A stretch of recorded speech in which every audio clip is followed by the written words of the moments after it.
In the last video, we gave a mathematical definition of how to represent or how to compute the hypothesis used by a neural network. In this video, I'd like to show you how to actually carry out that computation efficiently, and that is show you a vectorized implementation.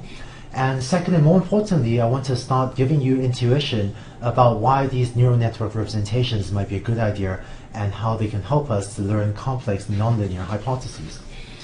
Consider this neural network. Previously, we said that the sequence of steps we need in order to compute the output of a hypothesis is these equations given on the left, where we compute the activation values of the 3 hidden units, and then we use those to compute the final output of our hypothesis, h of x.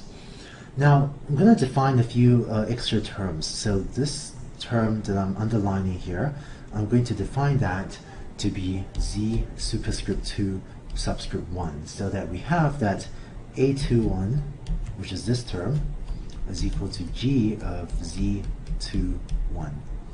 And by the way, these superscript 2, what that means is that the z2 and this a2 as well, the superscript 2 in parentheses means that these are values associated with layer 2, that is with the hidden layer in the neural network. Now, this term here, I'm going to similarly define as z22, and finally this last term here that I'm underlining, let me define that as z23, so that similarly we have a23 equals g of z23. So these z values are just a linear combination, a weighted linear combination of the input values x0, x1, x2, x3 that go into a particular neuron. Now, if you look at this block of numbers, you may notice that that block of numbers corresponds suspiciously similar to the matrix vector operation, matrix vector multiplication of x1 times the vector x. Using this observation, we're going to be able to vectorize this computation of the neural network. Concretely, let's define the feature vector x as usual to be the vector of x0, x1, x2, x3, where x0 as usual is always equal to 1. And let's define z2 to be the vector of these z values of z21, z22, z23. Notice that there z2, this is a 3-dimensional vector. We can now vectorize the computation of a21, a22, a23 as follows. We can just write this in 2 steps. We can compute z2 as theta1 times x, and that would give us this vector z2. And then a2 is g of z2. And just to be clear, z2 here, this is a 3-dimensional vector, and a2 is also a 3-dimensional vector, and thus this activation g, this applies the sigmoid function element-wise to each of z2's elements. And by the way, to make our notation a little more consistent with what we'll do later, in this input layer we have the inputs x, but we can also think of this as the activations of the first layer. So if I define a1 to be equal to x, so the a1 is a vector, I can now take this x here and replace this with z2 equals theta1 times a1, just by defining a1 to be activations in my input layer. Now, with what I've written so far, I've now gotten myself the values for a1, a2, a3, and really I should put the superscripts there as well.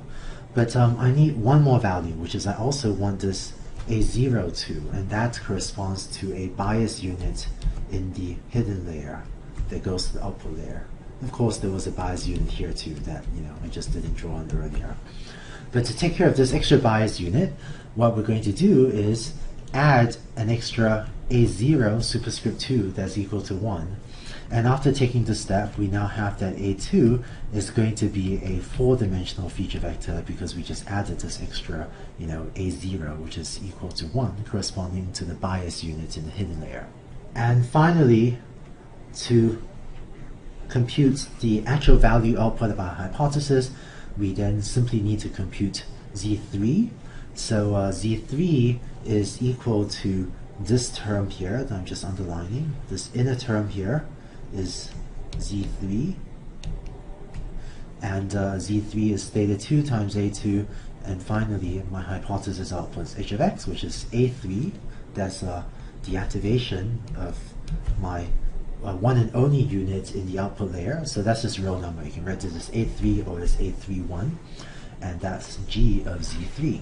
This process of computing h of x is also called forward propagation, and it's called that because we start off with the activations of the input units, and then we sort of forward propagate that to the hidden layer and compute the activations of the hidden layer, and then we sort of forward propagate that and compute the activations of the output layer. But this process of computing the activations from the input, then the hidden, then the output layer, that's also called forward propagation.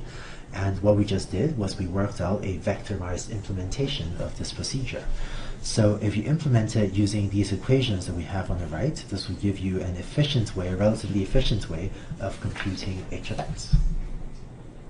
This forward propagation view also helps us to understand what neural networks might be doing and why they might help us to learn interesting nonlinear hypotheses. Consider the following neural network, and let's say I cover up the left part of this picture for now. If you look at what's left in this picture, this looks a lot like logistic regression, where what we're doing is we're using that node, that's just a logistic regression unit, and we're using that to make a prediction h of x. And concretely, what the hypothesis is outputting is h of x is going to be equal to g, which is my sigmoid activation function, times theta 0 times a0, which is equal to 1, plus theta 1 plus theta 2 times a2 plus theta 3 times a3, where the values a1, a2, a3 are those given by these three hidden units. Now, to be actually consistent with our earlier notation, I actually would need to fill in these superscript 2's here. I guess need to fill in these superscript 2's everywhere. And I also have these indices 1 there because I have only one output unit. But if you focus on the blue parts of the notation, this is, this looks awfully like the standard logistic regression model, except that I now have a capital theta instead of lowercase theta. But and what this is doing is just logistic regression, but where the features fed into logistic regression are these values computed by the hidden layer. Just to say that again, what this neural network is doing is just like logistic regression, except that rather than using the original features x1, x2, x3, is using these new features a1, a2, a3. Again, you could put the superscripts there to be consistent with the notation. And the cool thing about this is that the features a1, a2, a3, they themselves are learned as functions of the input. Concretely, the function mapping from layer 1 to layer 2, that is determined by some other set of parameters, theta 1. So it's as if the neural network, instead of being constrained to feed the features x1, x2, x3 to logistic regression, it gets to learn its own features, a1, a2, a3, to feed into logistic regression. And as you can imagine, depending on what parameters it chooses for theta 1, you can learn some pretty interesting and complex features, and therefore you can end up with a better hypothesis than if you were constrained to use the raw features x1, x2, x3, or if you were constrained to, say, choose the polynomial terms, x1, x2, x2, x3, and so on. But instead, this algorithm has the flexibility to try to learn whatever features it wants using these a1, a2, a3 in order to feed into this loss unit that's essentially a logistic regression unit. I realize this example is described at a somewhat high level, and so I'm not sure if this intuition of the neural network having more complex features will quite make sense yet. But if it doesn't yet, in the next 2 videos I'm going to go through a specific example of how a neural network can use its hidden layer to compute more complex features to feed into its final output layer, and how that can learn more complex hypotheses. So in case what I'm saying here doesn't quite make sense, stick with me for the next 2 videos, and hopefully after working through those examples, this explanation will make a little bit more sense.